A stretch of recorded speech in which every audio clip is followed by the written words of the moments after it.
Assalamualaikum warahmatullahi wabarakatuh. Perkenalkan, nama saya Ibu Kurniawan, NIM 721141948 dari Rombel Akuntansi D 2019. Kali ini saya akan menjelaskan materi bab 9 berkaitan dengan keamanan informasi. Keamanan informasi. Istilah keamanan informasi digunakan untuk mendeskripsikan pelindungan baik peralatan komputer dan non-komputer, fasilitas, data, dan informasi dari penyalahgunaan pihak-pihak yang tidak berwenang. Keamanan informasi ditujukan untuk mencapai 3 tujuan utama. Yang pertama, kerahasiaan. Perusahaan berusaha untuk melindungi data dan informasinya dari pengungkapan kepada orang-orang yang tidak berwenang. Yang kedua, ada ketersediaan. Tujuan dari infrastruktur informasi perusahaan adalah menyediakan data dan informasi sedia bagi pihak-pihak yang memiliki wewenang untuk menggunakannya. Yang ketiga, ada integritas. Semua sistem informasi harus memberikan representasi akurat atas sistem fisik yang direpresentasikannya. Manajemen keamanan informasi. Aktivitas untuk menjaga agar sumber daya informasi tetap aman disebut manajemen keamanan informasi. Sedangkan aktivitas untuk menjaga agar perusahaan dan sumber daya informasinya tetap berfungsi setelah adanya bencana disebut manajemen keberlangsungan bisnis. Manajemen keamanan informasi. Pada bentuknya yang paling dasar, manajemen keamanan informasi terdiri atas 4 tahap. Yang pertama, mengidentifikasi ancaman yang dapat menyerang sumber daya informasi perusahaan. Yang kedua, mendefinisikan risiko yang dapat disebabkan oleh ancaman-ancaman tersebut. Yang ketiga, menentukan kebijakan keamanan informasi. Yang keempat, mengimplementasikan pengendalian untuk mengatasi risiko-risiko tersebut. Ancaman keamanan informasi adalah orang, organisasi, mekanisme, atau peristiwa yang memiliki potensi untuk membahayakan sumber daya informasi perusahaan. Ancaman dapat terjadi karena dua hal, ancaman internal dan eksternal, dan ancaman karena tindakan kecelakaan dan disengaja. Yang pertama, ancaman internal dan eksternal. Ancaman internal mencakup bukan hanya karyawan perusahaan, tetapi juga pekerja temporer, konsultan, kontraktor, dan bahan mitra bisnis perusahaan tersebut. Ancaman internal diperkirakan menghasilkan kerusakan yang secara potensi lebih serius jika dibandingkan dengan ancaman eksternal karena pengetahuan ancaman internal yang lebih mendalam akan sistem tersebut.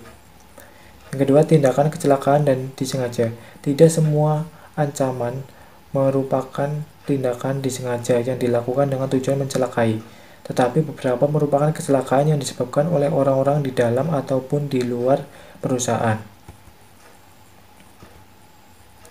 Jenis ancaman. Terdapat beberapa jenis peranti lunak yang berbahaya seperti virus, worm, Trojan horse, adware, dan spyware. Virus adalah program komputer yang dapat mereplikasi dirinya sendiri tanpa dapat diamati oleh si pengguna dan menempelkan salinan dirinya pada program-program. Sedangkan worm tidak dapat mereplikasi dirinya sendiri di dalam sistem, tapi dapat menyebarkan salinannya melalui email. Trojan horse tidak dapat mereplikasi ataupun mendistribusikan dirinya sendiri sehingga si pengguna menyebarkannya sebagai suatu perangkat. Nah, pada saat perangkat tersebut digunakan, perangkat itu menghasilkan perubahan-perubahan yang tidak diinginkan dalam fungsionalitas sistem tersebut. Kemudian ada adware, memunculkan pesan-pesan iklan yang mengganggu, dan spyware, mengumpulkan data dari mesin pengguna.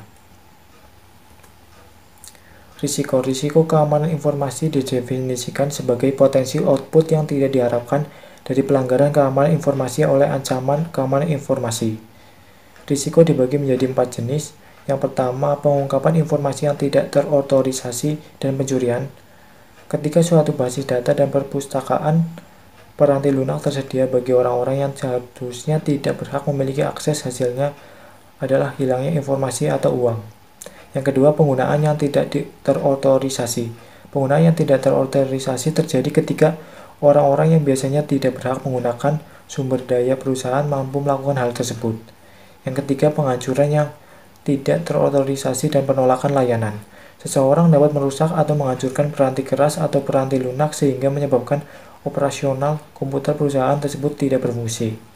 Yang terakhir, modifikasi yang tidak terotorisasi. Perubahan dapat dilakukan pada data, informasi, dan peranti lunak perusahaan. Manajemen risiko. Manajemen risiko diidentifikasikan sebagai satu dari dua strategi untuk mencapai keamanan informasi. Risiko dapat dikelola dengan cara mengendalikan atau menghilangkan risiko atau mengurangi dampaknya.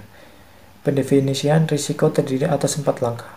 Yang pertama, identifikasi aset-aset bisnis yang harus dilindungi dari risiko. Yang kedua, menyadari risikonya. Yang ketiga, menentukan tingkatan dampak pada perusahaan jika risiko benar-benar terjadi. Yang keempat, menganalisis kelemahan perusahaan tersebut. Tingkat keparahan dampak dapat diklasifikasikan sebagai berikut. Yang pertama, dampak yang parah. Yang kedua, dampak signifikan. Yang ketiga, dampak minor. Kebijakan keamanan informasi. Dengan mengabaikan bahwa apakah perusahaan mengikuti strategi manajemen risiko atau kepatuhan terhadap tolak ukur maupun tidak, suatu kebijakan keamanan harus diterapkan untuk mengarahkan keseluruhan program. Terdapat 5 fase implementasi kebijakan keamanan. Yang pertama, fase 1, yaitu berupa inisiasi proyek. Yang fase 2, penyusunan kebijakan. Fase 3, konsultasi dan persetujuan. Fase 4, kesadaran dan edukasi. Fase 5, penyebarluasan kebijakan.